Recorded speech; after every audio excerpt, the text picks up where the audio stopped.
Chiari Consult. I want to thank you all for joining us again for our 8th and final webinar of the year. I had a chance to take a look at all of the names that have attended and all the people who have attended over these past few months, and it's great to see so many return visitors.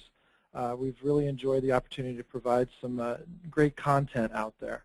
We're not going to disappoint you again today either. I'm very happy to let you know that we are being joined by Tanya Hines of Mayfield Clinic, and we are going to talk a little bit about patient education and the opportunity to utilize it to build awareness within your spine program and certainly enhance patient experience. Tanya, if you just unfreeze your screen here for a second, I wanted to just thank a couple speakers, not just the speakers, of course, but also of our sponsors. Mindstream Education has been a wonderful sponsor of our programs throughout the year. They do great work. The next conference is actually next week in Southern California. We will be attending that as well, and one of our great clients in Glendale, California will be speaking there. The Mindstream programs go throughout the year. There are several conferences to check out in 2013, and certainly suggest you get a chance, go check out their website at mindstreamedu.com. And also Patrick Vega, our normal host, is unable to be here today, but still want to shout out to Patrick and all the great work he does at Vega Healthcare, helping hospitals develop their neuroscience and orthopedic programs. Today, as I mentioned, I'm very happy to be joined by Tanya Hines of the Mayfield Clinic and Spine Institute. Tanya is a board-certified medical illustrator and art director at the Mayfield Clinic and supports the University of Cincinnati Department of Neurosurgery. Their medical communications department provides a broad spectrum of services in patient education, web and social media, academic publications, symposia, and healthcare marketing. Tanya herself has over 20 years of experience in biomedical communications, health literacy, and e-patient advocacy. Tanya is also a member of the Association of Medical Illustrators and currently serves as their president-elect. She earned her medical illustration degree in 1990 from the Ohio State University. And on a personal note, I'd had an opportunity to work with Tanya over the years when I was at Mayfield Clinic. They do just amazing work. If you haven't checked out the website over at mayfieldclinic.com, I'm sure she'll talk about it, but it's a great display of how patient education can be used to enhance communications with patients and referring physicians. With that, Tanya, I invite you to take it away, and I'll stick around if people want to put questions into the panel. I'll be monitoring that, and I'll kind of feed those to you throughout the presentation. Okay, well, thank you, Mike, and hello, everyone. Thank you for joining. Yes, as Mike said, my background is in medical illustration and communication, but I alone am not a real expert in health education, but what I'm going to do is share with you today the collective wisdom and experience of our medical communications team. And I've been schooled in the importance of patient education by, of course, our patients, but also the physicians and the nurses and this creative team of writers and editors, artists and web programmers, multimedia producers, journalists, and also PR and marketing specialists. So I give credence where it's due. So in the first half of the session today, I'm going to review some of the trends and statistics on the e-patient revolution, which has been fueled by the widespread internet, mobile, and social media use. But despite increased access to online medical information, little has really been done to address the disparities and our societal problems that we have with low health literacy. So healthcare reform and federal efforts to address patient safety and participation, what I'm referring to mainly is the meaningful use standards, are tied intrinsically to public health literacy and the use of technology. So then, at the second half, I'll discuss some practical strategies on how to better use patient education for promoting behaviors and also for improving outcomes. And I'll be using a lot of examples of how Mayfield Clinic has tried to address these issues. Hopefully we can share with you some ideas of things that you could implement in your own centers. And I'll wrap it up then with some of our viewpoints on how patient education is an extension of your marketing efforts to attract new patients. So for the first time in history, more people are researching the internet for health information than talking to their doctors. Digital health consumers, or what we're known as e-patients, they scour every available resource to be informed about their health. And e-patients are empowered, engaged, equipped, and enabled. And this is bringing forth a new world of kind of participatory medicine in which patients become accountable for managing their own health in partnership with their physicians. The major aspect fueling this e-patient revolution is access. And the public now has Dr. Google. Medical knowledge is no longer kind of restricted to those elite journal publications and medical libraries. According to the Pew Internet, 85% of U.S. adults use the Internet. 85% of adults also own a cell phone, and of those, 53% own smartphones that have Internet access on them. With all this Internet access and ability, 80% of Internet users are looking online for health information. And here's some more interesting statistics. A whopping 60% of e-patients say that Internet research influenced the decision they made about a medical condition. 51% of people with chronic conditions go online to find health information.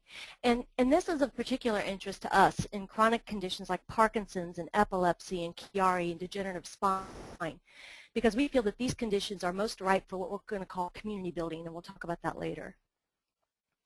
And the stat that we are really watching closely is cell phone use. And according to a new survey, 31% of cell phone owners say that they use their phone to look for health information online. That number has doubled from over a year ago, and it's probably going to outpace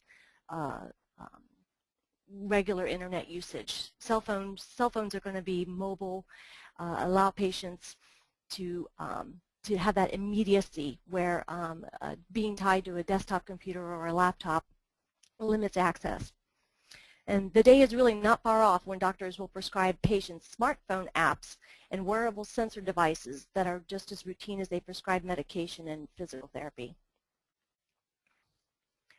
The second aspect that's fueling this revolution is social media, and enter nurse Facebook. So mobile is changing the behavior of internet users so that we see information as portable and personalized and participatory. 1/3 of adults in the U.S. use social media related to health.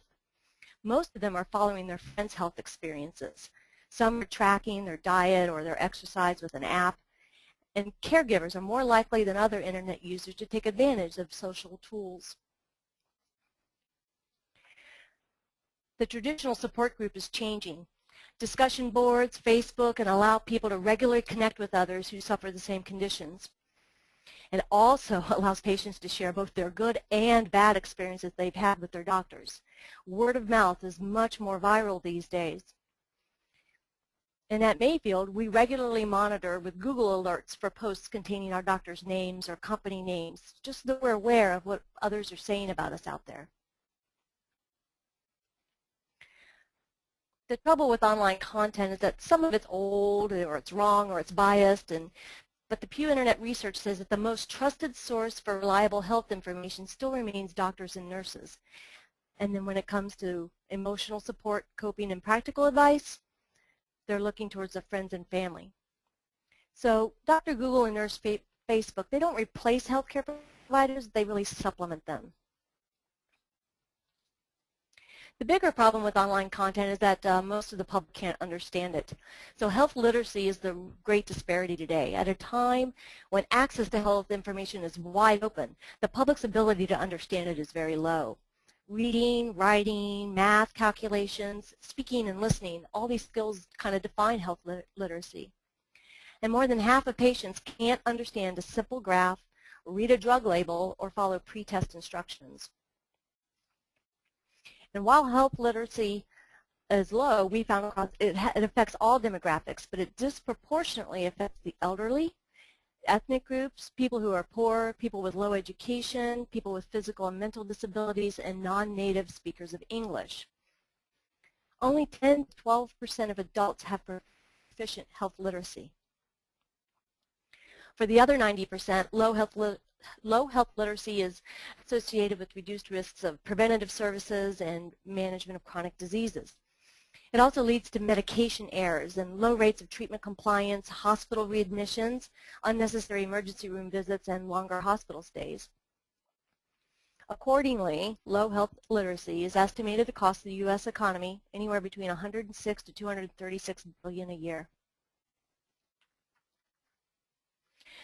So health literacy is not just about grade level reading. This chart here shows the population breakdown into different literacy levels. There's basic, intermediate, and proficient. The average American has an 8th to 9th grade reading skill. 36% have below basic or basic health literacy, and about half cannot even read above 5th grade level. Now, unfortunately, most health materials are written for the top 12%. Studies consistently find that education materials provided by associations of physician practices are written at the 10th grade level or above.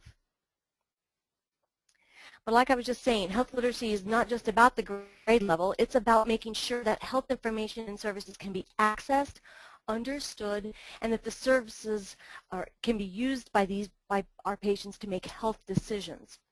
So when a person's general literacy is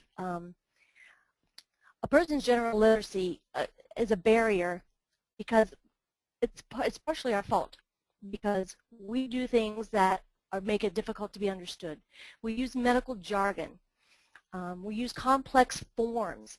The structure of our written materials, of filling out insurance forms or reading drug labels and medical history forms can be very difficult for someone not used to the health system. Also, cause and effects tasks, like when and how to use a spinal cord stimulator or a back brace. Similar things occur in blood sugar monitoring when a test result is given and then the patient needs to understand what that means and then take action. These are all barriers to helping patients understand what to do. So patients with low health literacy also have poor outcomes and satisfaction, and here are just a couple of examples. 33% were unable to read basic health care materials. 42% couldn't comprehend directions for taking medication on an empty stomach. 26% were unable to understand information on an appointment slip. 86% didn't understand the rights and responsibilities of a Medicaid application. And this is the one that is very worrisome to me.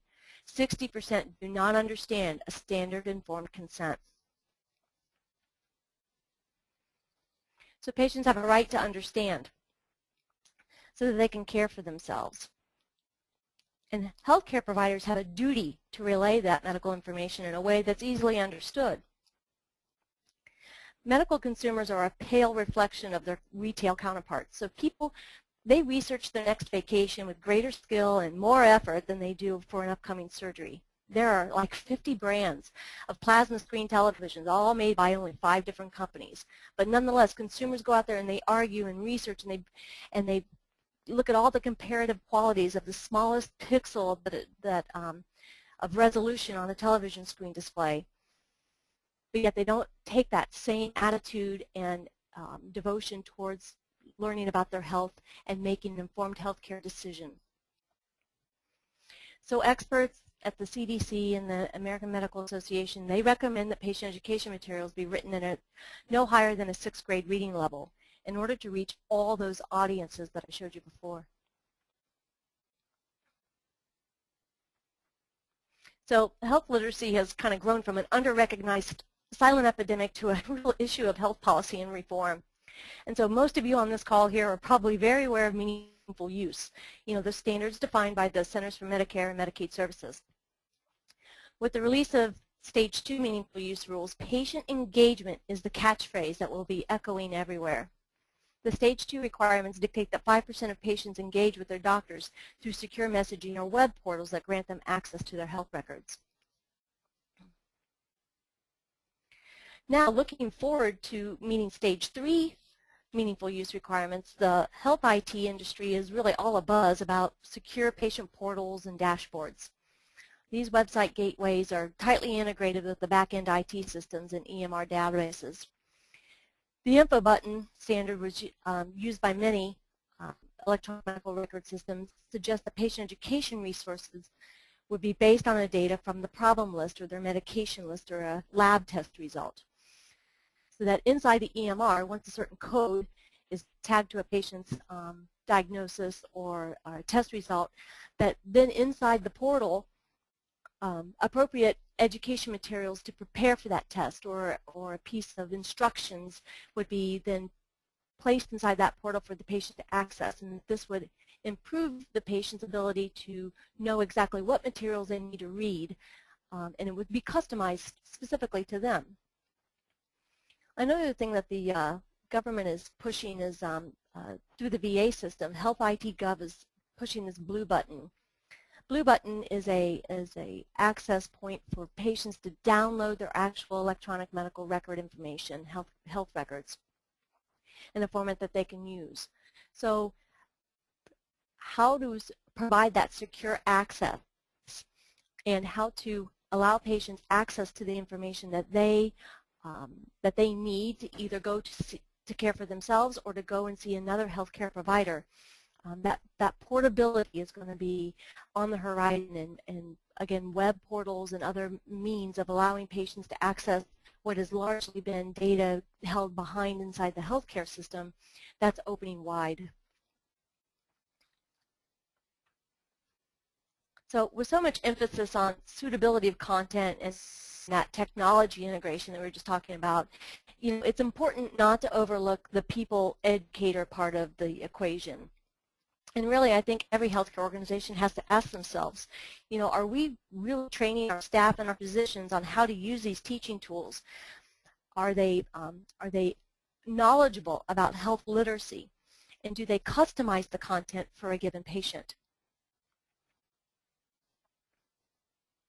So studies show that patients remember only 10% of what they read, 25% of what they hear, 45% of what they see, and the list kind of goes on here. Now, the more that you combine different learning styles, and health educators really like to talk about multiple learning styles, the visual, the verbal, the auditory, and the physical. The more that you can combine those, the better retention a patient will have. So when communicating with a patient about starting an exercise program or going over medication instructions or how to prepare for a test or a surgery, it's important to keep these things in mind when you are trying to help that patient understand what to do.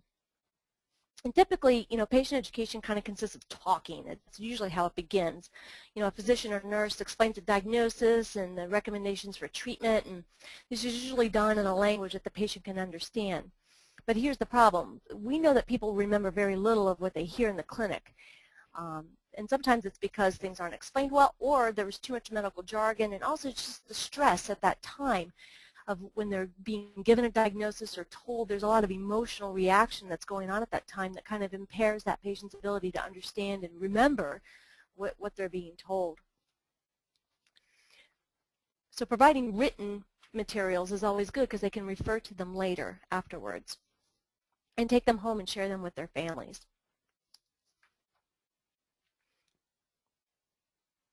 So now I kind of like to move on into the second half of this webinar and kind of talk about practical strategies for patient education, for how we can make that process easier for patients and how we can be better educators. So the real message here is that you have to engage patients at every encounter. You can't just focus on one moment. Healthcare organizations touch patients across many visits and at many locations. Patient engagement's not only about printed discharge instructions, it's about getting patients to become more active at every step of their care. And if you're using the Priority Consult spine triage system, you're likely already have a care coordinator or a nurse navigator or similar staff that works as an advocate and an educator to help the patient through your system. A lot of times the first initial contact is at the intake. Second would be once they're getting their diagnosis. This is largely when the care coordinator is involved, kind of informing the patient about the doctor's disposition or diagnosis, and then when that patient gets seen in office, the nurse and medical assistant are involved in sending the patient for testing or for physical therapy. And of course, when it comes down to treatments and educating them about what their options are, this is often led by the physician, but really everyone on the staff must work in concert with each other, explaining the information in the same way to minimize confusion. Also, repetition helps seal in the patient's mind the critical things that they need to do. So at the most basic level, there are 5 steps to better health literacy. Speak slowly. That means take the time to understand the patient's concerns and limit the amount of information you provide at each counter. Don't give the patient a humongous binder, 3-ring binder full of 15 different patient education pamphlets to read when they've just been given you know, a very bad diagnosis of brain cancer or something. And the next one is teach back. Use this method to make sure patients understand what you are teaching them and have them repeat it back to you. And we'll talk a little bit more about this. Encourage questioning, and not just questions that are in a yes-no format. Questions that are like, you know, do you understand? And they say yes. This doesn't really confirm that they truly have understood. And use plain language. Try to leave behind the medical jargon and use words that they'll understand. And then, of course, show examples, and that's where our printed materials come in, or drawing pictures and stuff help patients understand what's happening to their bodies. So I'm going to go through each one of these. Teach back is a technique where you have your patient repeat back to you what you've just explained. So you give the explanation, ask the patient to repeat it back to you to make sure that they have understood it exactly the way you want them to. And you use these open-ended questions, and in simple language you require that patient respond with more than just a yes and no. If the patient doesn't get it and they are still struggling with the correct instructions, then use a different tactic. Repeating the same thing again to them in the same manner isn't going to work. Maybe if they don't get it the first time, then you've got to try another thing, like maybe using a drawing, or write it down for them, or have them write it down. Anything that changes those learning styles, utilizing visual, auditory, physical, and the visual will help them seal the concept in their head. Another strategy is called Ask Me 3. This was an education program designed to promote communication between care providers and patients to improve the health outcomes. This was put together by the Partnership for Clear Health Communication. So this program kind of encourages patients to understand the answers to 3 questions. The first one is, what is my main problem? And that helps patients understand clearly what their diagnosis is and the cause of how their symptoms relate to what the diagnosis. What do I need to do? What do I need to do about it? Does that mean I need to go to physical therapy? Does it mean I need to go get an epidural steroid injection, or am I a candidate for surgery? And the context is, why is it important for me? And this is really where we get into the prevention and the changing of behaviors. So lots of patients with back pain come in and have a lot of other comorbid conditions, obesity or diabetes, and it's the whole health. It's the ability to improve someone's back pain and help them live a more pain-free life by also encouraging them to participate in physical therapy, but also to lose weight and prevent the recurrence of pain, or to prevent the pain from getting worse. So medical jargon is really one of the most common reasons patients don't understand things. And so as healthcare personnel, we really need to kind of replace our words, our lingo, with words that patients will more clearly understand. Using things like benign, even though benign we know is nothing, benign sounds like a foreign word to patients. You really need to say like not cancer. Hypertension is commonly just used as high blood pressure. We try not to use the word vertebra very much. That's a weird word. We tend to just call it spine bone. These things help patients get a clearer idea of what things are and don't get so caught up in all the long syllables and long words. And again, remember that when we're trying to address low health literacy, we're thinking about 6th grade reading level. So not necessarily to talk down to a patient, but that you have to use the language and words that they understand, because really medical language can sound, you could be speaking to them in French or Spanish, and it's kind of the same thing, because the medical lingo is very foreign to people who are not in the healthcare industry. So another tactic that we use is to review the print materials with the patient. Open it up and flip through the brochure. We find that when you do this, when you lead the patient through the printed materials, it concretes the concept that everything that they need to know is inside that piece of paper. Sometimes it's helpful also to go through and kind of circle or underline things that are most important for them to read. A lot of times we'll suggest, like our brain tumor patients, we suggest that they bring a support person with them, that the support person takes the notes and writes everything down, kind of like a scribe, so that the patient isn't worried about trying to write this all down and remember it all, so that they can more have a easier and more fluent conversation with the surgeon about what their treatment options are. The worst thing to do is to have a 15-minute consult or a 20-minute consult with the patient, and then at the very end, as you're walking out the door, hand them the brochure and tell them to read it at home. It's highly unlikely that the patient will do that. It's when you give the material as an afterthought, the patient will construe it that it is an afterthought, and they won't read it as readily as if you went through it with them. And the saying is true, you know, that a picture is worth 1,000 words.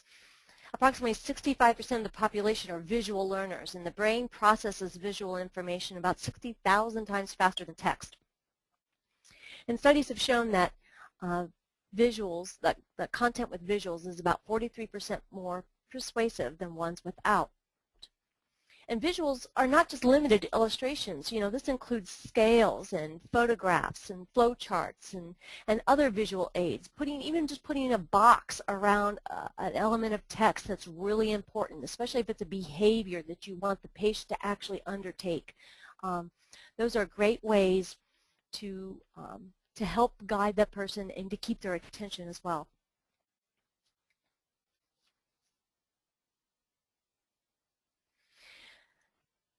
So it's important to customize your health education materials to the patient's actual level of reading skill.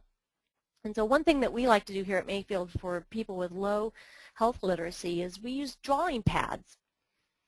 And this was actually one of our surgeon's ideas. He came to us and said, you know, a lot of my patients, I try to flip through this 5-page brochure with them and they just won't follow with me. And really all they ever do is just look at the illustrations anyway. He says, I just want a sheet with what is the normal, what is the problem, and how am I going to fix it. And this kind of harkens back to that Ask Me 3 concept that we were talking about before. Three bits of information is a lot. It's about what the patient can understand. And so what happens here is that the images are kind of simple, and there's no labels on there, so that the surgeon can draw on top of it and kind of explain the patient's problem. He'll actually use a colored pen and, you know, scribe on there where someone has a herniated disc, or in this case, the spondylolisthesis. I mean, most patients, they can't even say that word, so we commonly call it slip and kink, so that they understand what the cause and effect is that the vertebrae have come out of alignment and the spinal cord gets kinked, pinched nerve. They all understand pinched nerve. And then the fusion is just the realignment of the bones with the hardware.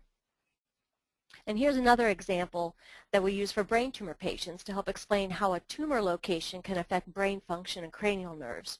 So the doctor usually draws the location of the tumor inside the brain and then circles or writes in the symptoms that they're having.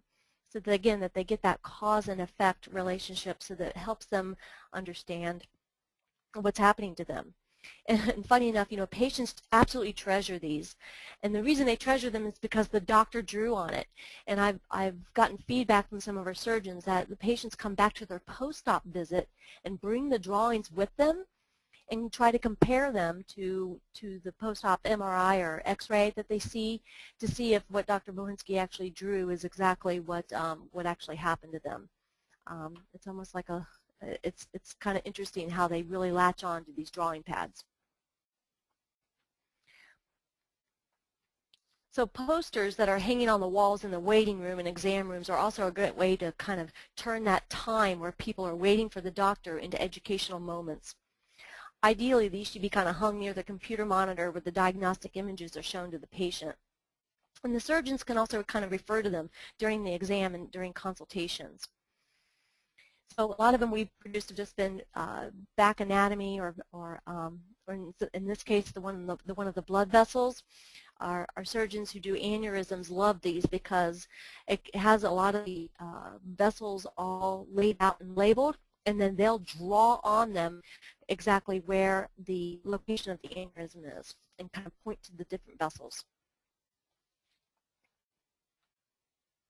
So our basic level handouts that we give to patients are shorter. These are these 1 to 3 pages that provide an overview of a complaint such as leg pain or neck pain or back pain.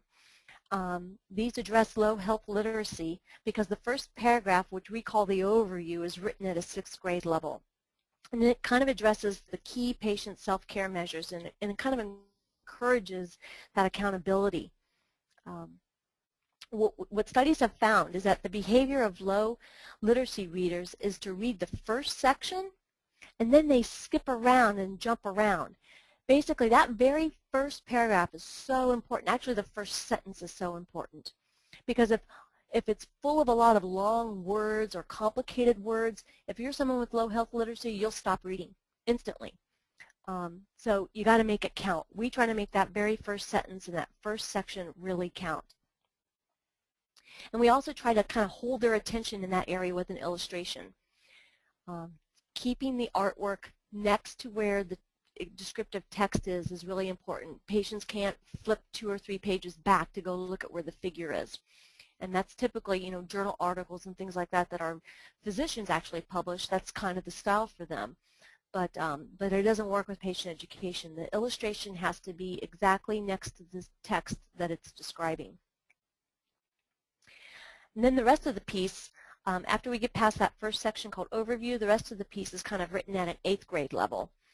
And we do this because we believe that the family member or a friend, the patient will take it home and show this to family members and friends and who will read the material and also be an enabler to the patient.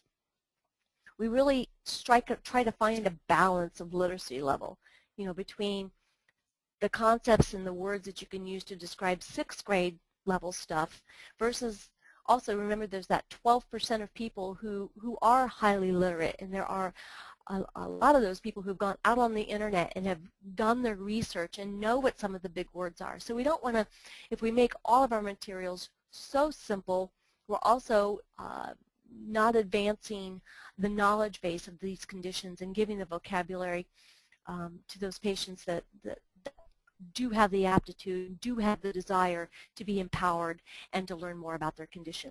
So striking a balance is really hard, and we're always going back and forth and considering what's the best level of detail and how much does the patient really want to know. Which kind of leads me to the advanced pieces. Now these are written anywhere, we try to strive for like a 9th grade level. And this is because we try to use a lot of the words that the surgeons are talking about when they're describing the procedure to them. So typically these advanced handouts are a little bit longer in length. They're 2 to 6 pages, written at a 9th grade level, and they're almost always about a surgery or a procedure. They include the pre-op instructions and the discharge instructions. And another feature that we typically put inside these is a section called the surgical decision. And again, it's another chance to encourage the patient to consider if they've explored all the non-surgical options yet. And also, it's an area where we can really try to establish some realistic patient expectations of what surgery can do for them and what it can't do for them. And this is a real issue in some of the chronic low back problems. So videos are useful if the patient has internet access. And in some of our offices, videos are shown at the clinic appointment because our physicians are using their iPads and tablets. And so that's making it a lot easier for them to use the video during that patient consultation. Most of our office sites are smaller. We don't have a dedicated room set aside where a patient could sit down at a computer and watch a video. So all this is kind of done in the patient exam room. So we have videos that kind of do explanations of a disease or a surgery, and these are usually done by the doctor, and they're very popular because patients feel like it's made just for them. And it also portrays the surgeon as an expert, which is really good for reputation building.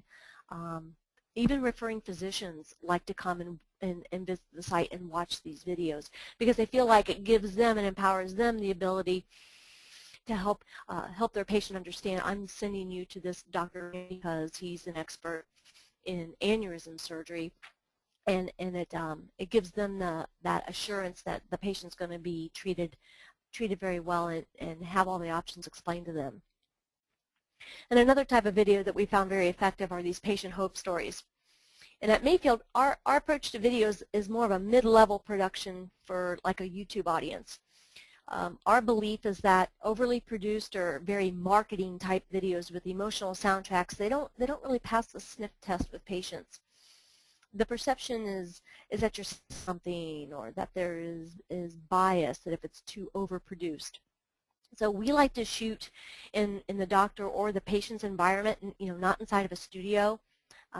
Really our motto is to kind of keep it authentic and keep it simple.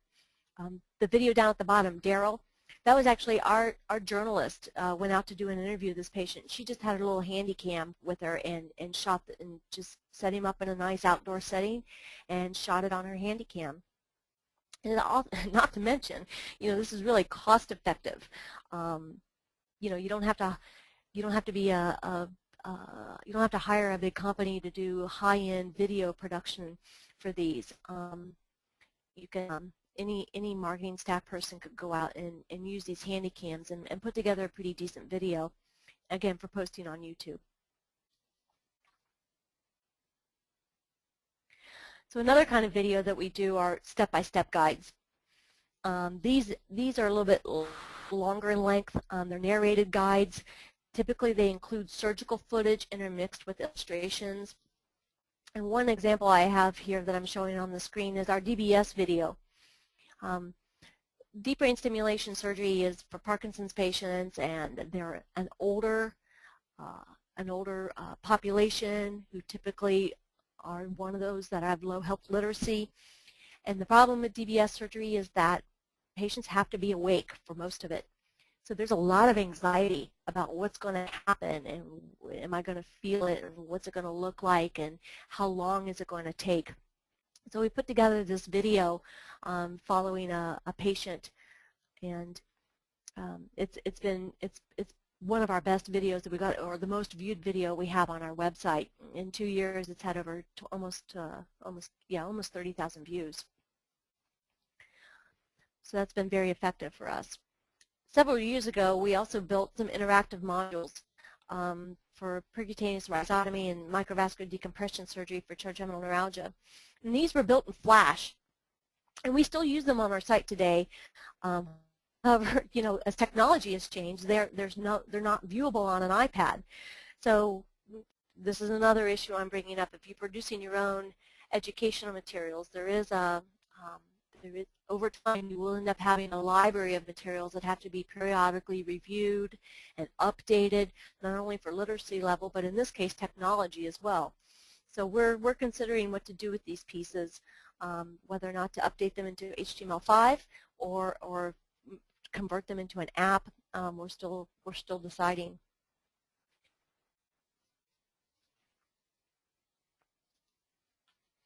So most of the mobile health apps are kind of geared toward general health tracking diaries, like for exercise or diet or smoking cessation.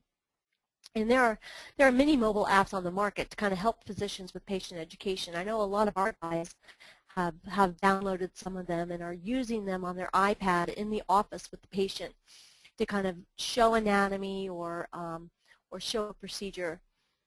You can download these to your tablet or smartphone. And the ones that I've heard really good results about are Spine to Side and also this Draw MD. The guys really like that because it gives them, again, same idea of the drawing pads that we give pieces of paper with. They pull up the anatomy and then they can kind of draw on it with the stylus and show the patient exactly where the herniated disc is or which nerve has been pinched. The only problem with these apps is that, you know, printing it out and having that take home that the patient can refer to and show to their family and friends. Many of the spine device companies have developed apps that show how they're showcasing how their product is used, and they're kind of wrapped up in this wrapper that's a patient education tool for the physicians. But we've actually, you know, depending on the clinical office, we've had some cautionary tales of some patients.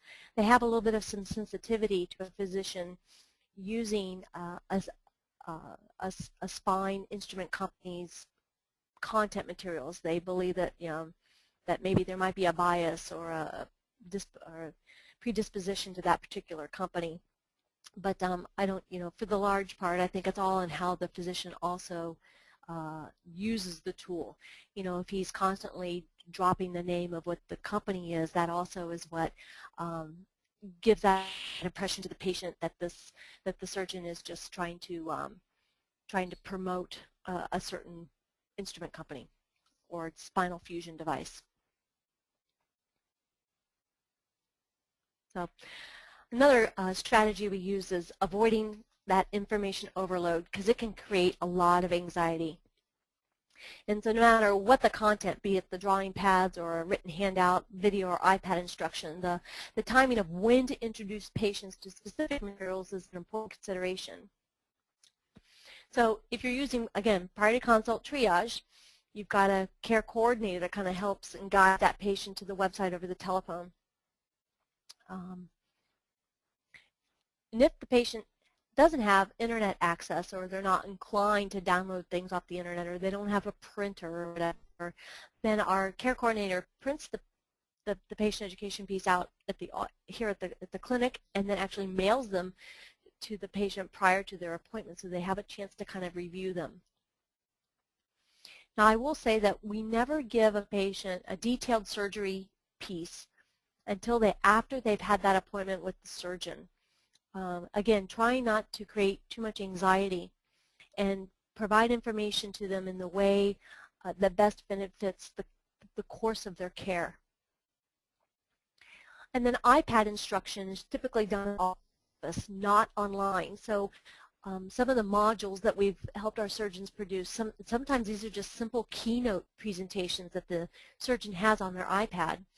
And then when they're in the office, they kind of go through that teaching, what he calls his teaching files, and can take the patient through it step by step. And the nice thing about using the iPad or Keynote is you can have, you know,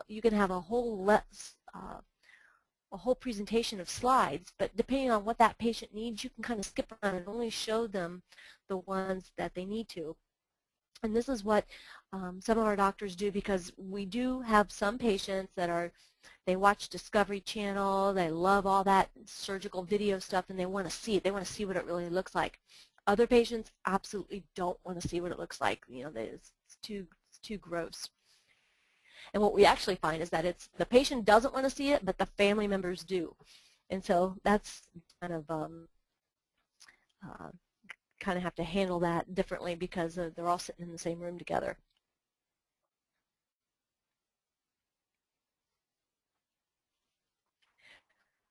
Another strategy we've employed is kind of assembling patient advisory boards.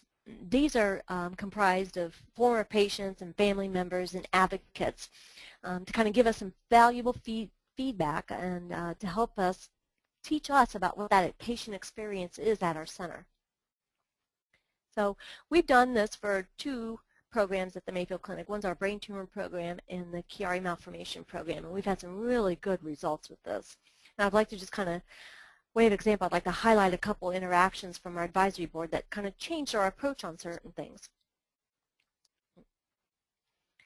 So in Chiari, patient stories start with a common pattern. We heard these misdiagnosed, untreated, validated, and recovered. And through our advisory board, we learned a lot about the mistrust that this patient population has with doctors. In Chiari patients, they've often been bounced around to numerous experts and are very sensitive to administrative runaround. So we designated a single person at our intake center to intake all Chiari histories and be the primary contact back and forth between the patient. And I think that's really helped a lot. Chiari patients really read and gather a lot of information about their condition, but it's often conflicting. So we developed a direct mail piece that has an educational patient poster on one side and a clinical care guide for the physicians on the back. And our patient advisory board was very instrumental in helping us decide what needed to go on this poster. And again, one of our key educational goals for this was to help patients understand that it's not about the level of herniation. It's not how far down the tonsils are herniated, but it's all about the cine flow. It's about the blockage of the CSF between the brain and the spinal canals. And that what this was prompting us is to get that behavior where if someone is suspected of having a Chiari, or they've been told that their Chiari is mild and then it's less than 5 millimeters, they don't need to see a neurosurgeon, that they ask that primary care physician or neurologist to get them a cine MRI, so that with the cine MRI they can get a flow study to see if the actual CSF flow is blocked at the foramen. So that was the main goal, and we've had some very good positive feedback on that. And then also, patient advisory boards are usually pretty well connected with other national groups. And in this case, Chiari patients, many of them belong to an organization called Conquer Chiari. So through our advisory board members, we've been able to sponsor some of their walks and fundraisers and educational support groups, and that's been a real boon because these patients are connected to each other, and when someone becomes newly diagnosed and they join the Conquer Chiari discussion boards, everybody's there. Lots of people are willing to help and offer advice. By us reaching out to the Conquer Chiari advocates, now they, in turn, by word of mouth, are helping spread the word that there's help for patients with Chiari in the Midwest region. So while video, images, and print materials are really important in patient education, don't overlook the most important and customized tool in your arsenal, and that's your website and social media. So your website's really your front door, and keep it patient-focused. Pay attention to the analytics and optimize your pages based on actual traffic, not what a specific person wants on the home page or what a surgeon thinks is the most important thing. Your analytics will tell you exactly what your web visitors are looking for and where they're traveling within your site. At MayfieldClinic.com, we get about 2.4 million page views a year, and that it ends up being about 1.5 million unique visitors. We think that's a lot, and we've listed here, these are our top 10 landing pages. And what this tells us is that all these visitors are coming to our website looking at patient education pieces. And you'll see all of them here, with the exception of number 6 and number 7. Number 6 is our team. That's the page that's got all of our doctors' bios on it. And then number 7, that's the home page. So as you can see, the home page is not the first page. ACDF is. And this tells us that the website traffic that we're getting is coming, it's coming straight from searches through Google or Yahoo. It's what we call organic. So these links are coming, people are clicking into the site directly into the patient and materials because that's what they're looking for. And I'm proud to say that this year we've won several eHealth Leadership Awards. We won the Platinum Award for Best Healthcare Content Medical Practice website and Best Overall Internet Website. So we're very proud, but we put a lot of effort and energy into this. Blogs are also great ways to send general health messages and news services and to keep an open dialogue with patients even after their care is through. Our blog is posted and many people subscribe to it. Also, I want to speak just a little bit about patient stories. Patients really relate to other patients, and everybody likes to hear about these miraculous recovery or how easy a procedure was. And recently, we've been trying to feature stories that reinforce self-care and participation. So we started the Mayfield Spine Athlete Program that features patients who have physically gotten back in shape. They lost weight, they played golf again, they're running marathons, and this guy here, he climbed Mount Everest, and believe me, we did not ask this patient to plant a flag on the top of Mount Everest. He did this all on his own, and after he got back, he sent us this photo, and of course he'd been a patient story on our site, but it wasn't until afterwards that he sent us this photo, and it's amazing. You know, it makes you feel good when you've empowered a patient to get back on with their life, and probably maybe even better than where they were before. And then they want to give back, and they want to tell everybody about it. That advertising you can't buy. And then Facebook. We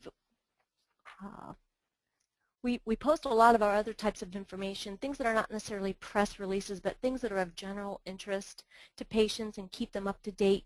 We're using Facebook. And Facebook is also wonderful as a feedback tool.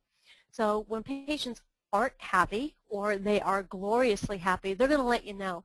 And they're going to let you know through your Facebook page.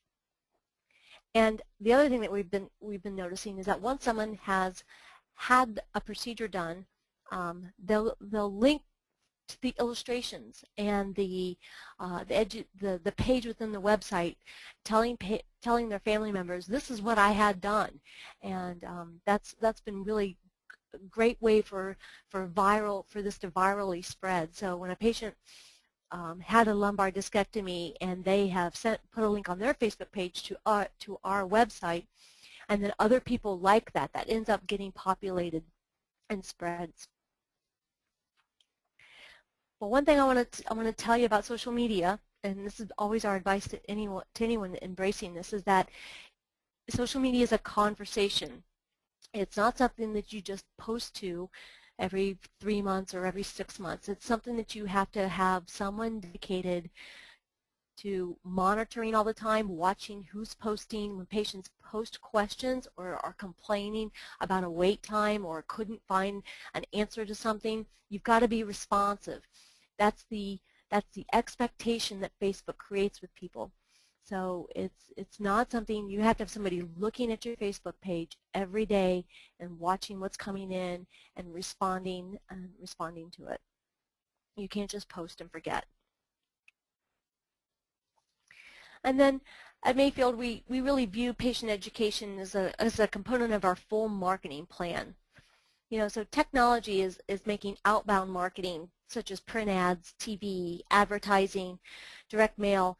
These things are less effective and actually more expensive. Outbound marketing, things like Facebook and blogs and email and YouTube, these things are focused on getting found by patients. And so while patient education can certainly function as marketing, you need to be very careful not to cross that line of bias and conflict of interest. Many credible health websites follow the HAN code, and it specifies 8 principles intended to hold website developers to these basic concepts of transparency and financial disclosure and having an advertising policy, so that the education material that they're getting is free of bias, that you're not overly promoting something, and that it's balanced. And so we subscribe to the HAN code, and it's just another way of presenting yourself as a credible source of information. So I just want to wrap up here with a couple take-home messages. You know, really, if I had one thing to say, e-patients, they search Dr. Google, but they need physicians and nurses to really help them understand, and it is our duty to help them in ways that they embracing this literacy. So if we improve our ability to talk with people who have low health literacy, we're going to increase patient compliance and patient satisfaction. Educational materials are not a one-size-fits-all. They have to be customized to fit the patient's need. Nurses and physicians need to use all these tools, not just one. And the buzzword, patient engagement, with online and mobile access to information, including the electronic health record and secure messaging. We all need to be keeping an eye on this because it's going to become more and more and more important. And web and social media are really, they're conversations that you're having with patients. And it's that inbound versus outbound perspective on how you embrace it with your marketing. And so that's really wraps it up for me. Hey, Tanya, you're not done yet. Tanya? I'm not. You're not done just yet. We Okay. are just wanting to throw a couple questions out there. I know we're up against the clock, and some may have to drop off, so I wanted to get these in if you don't mind. One in particular, there was a question related to the I'm going to describe this poorly, but the 3 spines that you guys whipped up for one of the docs where the patients could kind of draw on that. That was an example of something where one of our attendees was wanting a copy of that or wanting to know how they could talk to you guys about that. Is it something you sell? Is it something, and maybe I'll ask it in a more broad way, and then you can follow up with individuals if they're interested in specifics. But how can people gain access to some of the things that they saw on this, if that's something they'd like to do? Right. Well, thanks, Mike. It's true. I mean, not every spine center and healthcare facility has a marketing team at their disposal to create these kind of customized pieces. So we have had requests from other Priority Consult customers and other people, across the country who are interested in licensing or obtaining our materials. And we do that. So if anyone's ever interested in any of the things that I've shown you, please send me an email, and I'm happy to discuss with you guys what you might be interested in. Those patient the drawing pads and stuff like that. Those kinds of things are not out on our website because, again, it's not low health literacy people aren't searching the web. Low health literacy people are the persons in your office. So those materials we just use by hand, and again they have to be printed. So yeah, I would invite anybody. If you're interested in any of these materials, come and talk with us. We also, our marketing team's available to do a lot of different things for people. And Tanya, I think that's great. And so rather than put you on the spot, I think that would be wonderful. You have an email address right here. If people are interested, go right ahead. If I may ask you one more question. Sure. Like you said, a lot of hospitals don't have a huge staff to develop this kind of content. Let's assume you're a brand new spine center with nothing. What would be the 1, 2, or maybe even 3 items that you would recommend every program should start with, and then use that as a foundation to build, and maybe even justify it in terms of why that would be important? Is it for patient satisfaction, for marketing? Where would I start if I were pulling a program together from scratch?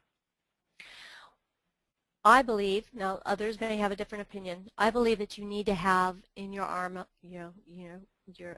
under your umbrella, be it your website or whatever is going to be your front door to your patient population.